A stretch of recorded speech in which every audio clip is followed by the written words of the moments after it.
సంఘాలలో ప్రియులారా, ఒక వ్యక్తికి మరొక వ్యక్తి విరోధంగా మాట్లాడుకోవటం అంటే, ఒక నీతిమంతుడు దేవుని ఎరిగినటువంటి వ్యక్తి గురించి విరోధంగా మాట్లాడితే దేవుడు చూస్తూ ఊరుకుంటాడా?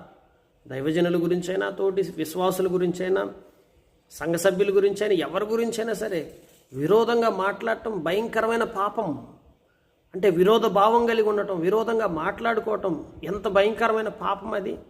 ప్రియులారా, మీరు ఒకరికొకరు ఘనంగా ఎంచుకున్నది, ఒకరినొకరు ఘనంగా మాట్లాడుకున్నడని పరిశుద్ధ గ్రంథం చెప్తా ఉంటే, మనం పొద్దున్న లేస్తే చేసే పని ఏంటంటే ఒకరి గురించి ఒకరు చెడు భావాలు పెట్టుకొని ఒకరినొకరు అగౌరవపరుచుకుంటా, ఒకరినొకరు శత్రుత్వంతో చూస్తూ, శత్రుత్వంతో మాట్లాడుతూ విరోధ భావం కలిగి ఉంటే దేవుడు చూస్తూ ఉంటాడా? ఆ విరోధ భావం కలిగిన మనస్సు కలిగినటువంటి వ్యక్తులను దేవుడు ఏం చేయకుండా ఊరుకుంటా ఉంటాడా? అది ఎప్పటికీ తప్పు.